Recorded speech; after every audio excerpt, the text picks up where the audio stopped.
Workplace safety, it's not something that just happens. It's built by experts. But here's the big question. How do we really know that the experts are actually experts? Well, that's exactly what we're diving into today. We're going to demystify the new 2024 occupational safety and health regulations that try to answer that very question.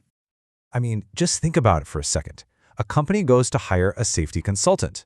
How can they be 100% sure they're getting someone credible? Someone who gives top-notch advice. This isn't just about, good business practices. We're talking about people's lives here. And that is the problem at the very heart of these new 2024 regulations. Okay, so that brings us to the big why.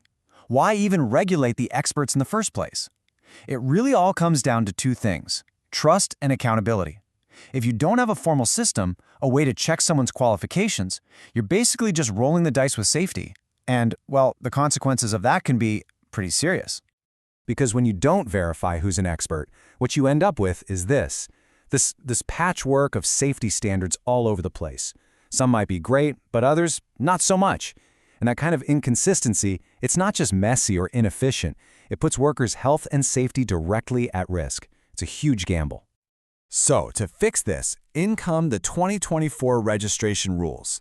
You can think of them as the new official playbook. It's a brand new framework, and its whole purpose is to bring some much-needed order and clarity, standardization and transparency to the entire field of occupational safety and health. What these regulations do is create a single unified system. The goal is actually pretty simple: to make sure that anyone providing these kinds of safety and health services has been properly checked out and officially recognized. That's how you make the whole system of workplace safety stronger from the ground up. All right, so who are we talking about here? Who exactly has to get on board and register under these new rules? Well, the regulations point to two main groups, two key players that are absolutely essential for keeping workplaces safe. Okay, first up is a title called the competent person. Now, this isn't just some casual term. Nope, it's a formal, official designation. It means an individual or even a whole company has been recognized by the Department of Occupational Safety and Health, that's DOSH, as being fully qualified to do the job. These are your experts on the front lines. And then, the second group you need to know about is the registered training provider. So these are the organizations, think of them like the schools or training centers, that get the official thumbs up from DOSH to teach and certify the new wave of safety professionals. They're basically the educators of this whole ecosystem. So, to put it super simply, what's the difference? You've got the competent person, they're the doers, the ones out in the field. And then you've got the registered training provider. They're the teachers, the ones who build up that workforce. Both roles are absolutely critical, and now both of them need to be officially registered. Okay, so we've covered the who and the why. Now let's get down to the nitty-gritty, the practical stuff.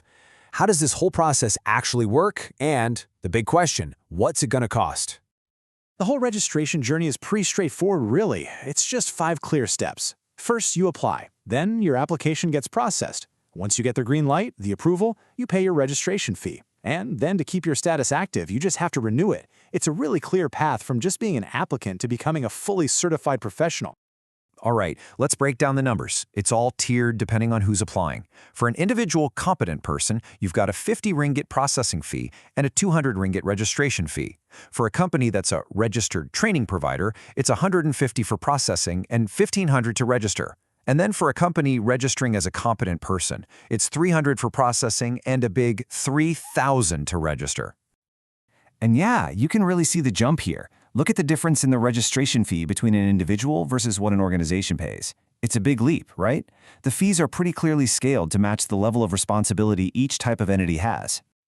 Now here's a really important point for anyone thinking long-term. Your renewal fee is going to be the exact same as your initial registration fee. So this isn't a one-and-done kind of thing. You should really think of it as a recurring investment in your professional status. So how do you actually pay? Well, the good news is they make it pretty easy. All the standard ways are accepted: cash, money orders, bank drafts, debit or credit cards, and of course, electronic transfers. And all those payments go straight to the Department of Occupational Safety and Health. But here's a really interesting little detail, something that shows there's a bit of flexibility in the system. The Director General of DOSH, they actually have the power to waive these fees. Yep, they can reduce them or get rid of them completely in certain situations. It kind of adds a human touch to what can seem like a rigid set of rules. Okay, so we've gone through the rules, the different roles, and the costs. But let's take a step back for a second and look at the big picture. What's the real-world impact of all this? I mean, how does a bunch of paperwork and fees actually lead to safer workplaces? Well, this right here, which comes from the thinking behind the regulations, pretty much says it all. This whole thing, it's not just about collecting money. It's about making the entire system of safety and health governance stronger. It's about building a structure where real professional accountability can thrive, which in turn makes workplaces safer for everyone. When you boil it all down, these new rules are all about reinforcing 4 key ideas. First, standardization, so everyone's playing by the same rules. Second, transparency, so the process and fees are clear and fair. Third, accountability, because now professionals are officially recognized and on the record. And all of that together leads to the 4th and most important one, credibility, because that's what builds trust in our safety experts. So, I guess I'll just leave you with this one last thought to chew on. We've spent all this time talking about fees, in ringgit. But what is the true price of an unsafe workplace? When you think about it that way, these registration fees, they're not really a cost at all, are they? They're a small investment to prevent a catastrophe, a cost you can't ever put a number on.